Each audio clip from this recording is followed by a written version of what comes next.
नमस्कार दोस्तों, हमारे YouTube चैनल बुक्स प्ले में आपका स्वागत है। आज हम बात करने वाले हैं डॉक्टर जोसेफ मर्फी की किताब the miracles of your mind की।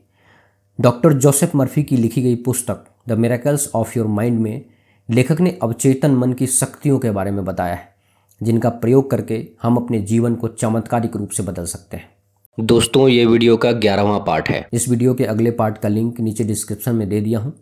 इस वीडियो को देखने के बाद आप बाकी पार्ट्स को जरूर देखें।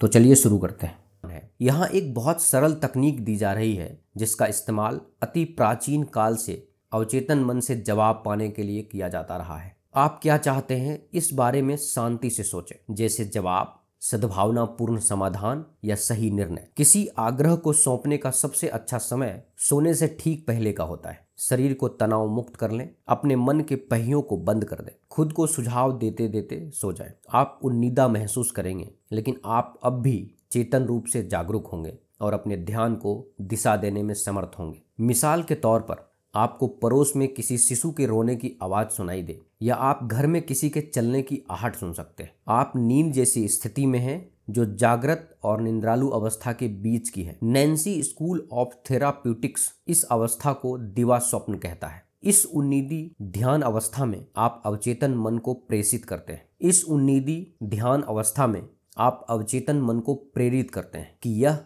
आपकी समस्या या आग्रह को स्वीकार कर ले। अवचेतन मन को यह हस्तांतरण ऊपर दी गई प्रक्रिया द्वारा सबसे अच्छी तरह संभव होता है। आप कोई विरोधी अनुमान नहीं लगाते हैं, आप किसी इच्छा शक्ति का इस्तेमाल नहीं करते, आप तो बस अंत, समाधान और स्वतंत्रता की अवस्था की कल्पना करते हैं। इसे पूरे भोलेपन और सादगी के साथ करें। सरल बच्चों जैसी चमत्कार करने वाली आस्था रखें। समस्या के बिना खुद का चित्र देखें। इस प्रक्रिया से सारी लेट लतीफी हटा दें। सरल तरीका सबसे अच्छा होता है। चलिए इसका उदाहरण देखते हैं। लेखक कहते हैं, मुझसे एक मूल्यवान अंगूठी खो गई। यह एक पारिवारिक निशानी थी। मैंने हर जगह इसकी तलाश की, लेकिन यह कहीं नहीं मिली। फिर मैं जो सिखाता हूँ, मैंने उसी का अभ्यास करने का निर्णय लिया। रात को मैंने अवचेतन मन से उसी तरह बातचीत की जिस तरह किसी दूसरे से करता हूँ। मैंने सोने जाने से पहले इससे कहा, तुम सारी चीजें जानते हो, तुम जानते हो कि वह अंगूठी कहाँ है, और अब तुम मेरे सामने उजागर करते हो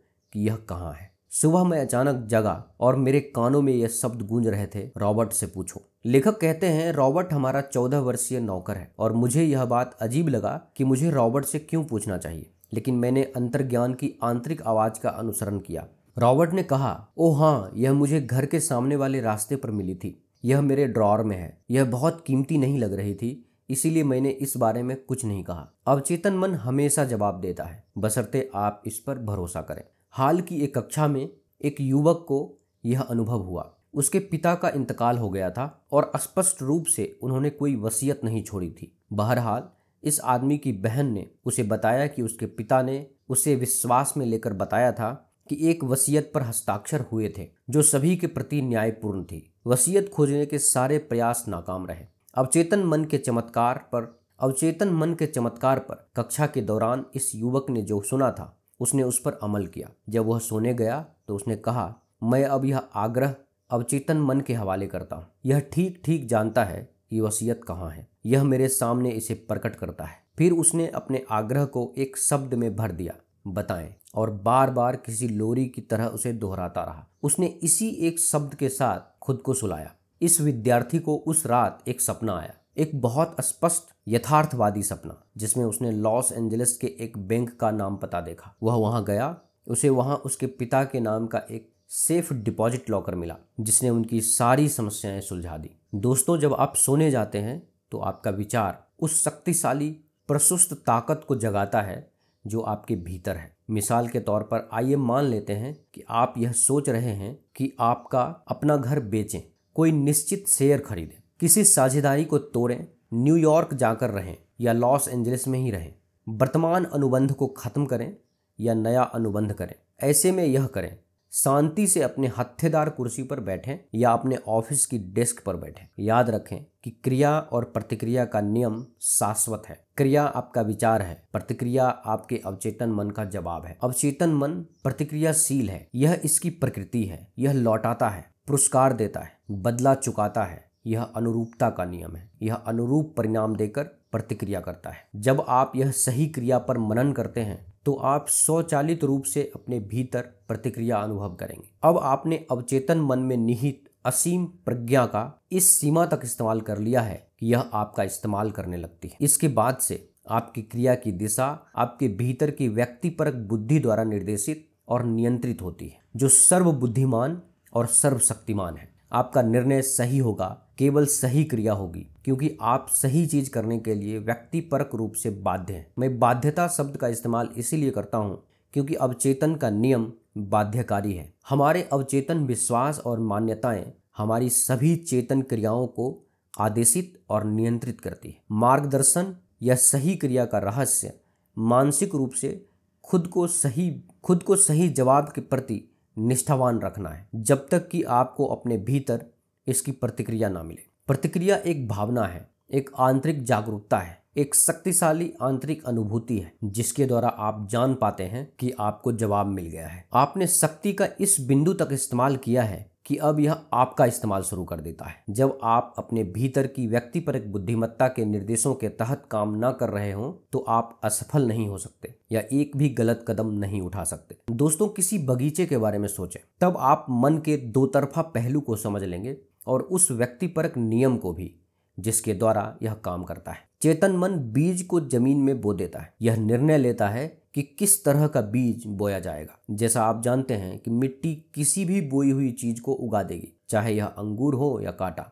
इसी तरह अवचेतन मन को मिट्टी की तरह देखें, जिसमें वे सारे तत्व होते हैं जो विकास के लिए आवश्यक और अनिवार्य हैं। एक बार फिर हमें यह एहसास होना चाहिए कि उत्पन्न करना मिट्टी की प्रकृति है, लेकिन जैसा आप जानते हैं इसकी इस बात में जरा भी रुचि नहीं होती कि यह क्या उत्पन्न करती है। इसे इस बात की परवाह नहीं है कि यह नाशपाती का पेड़ उत्पन्न करती है या सेब का। यदि मिट्टी जहरीले पौधों को उत्पन्न या पैदा करने से इनकार कर दे तो यह प्रकृति के तमाम नियमों का उल्लंघन होगा। ठीक यही बात अवचेतन मन के बारे में सच है। यह एक कर्ता है। यह कभी आपसे सवाल नहीं करता, यह कभी पलटकर जवाब नहीं देता। यह तो उसे स्वीकार करता है जो भी आप इसमें जमा करते हैं, और यह उसे आपके अनुभव में उत्पन्न कर देता है, चाहे यह अच्छा हो या बुरा। अपने अवचेतन मन का इस्तेमाल सृजनात्मक तरीके से, समझदारी से और विवेक से करना सीखें। लेखक कहते हैं, मैं इस अहम तथ्य पर जोर देना चाहता हूँ, आप जिस विषय पर सबसे ज्यादा सोचते हैं उसके संदर्भ में आपको हमेशा मार्गदर्शन मिलेगा। अवचेतन मन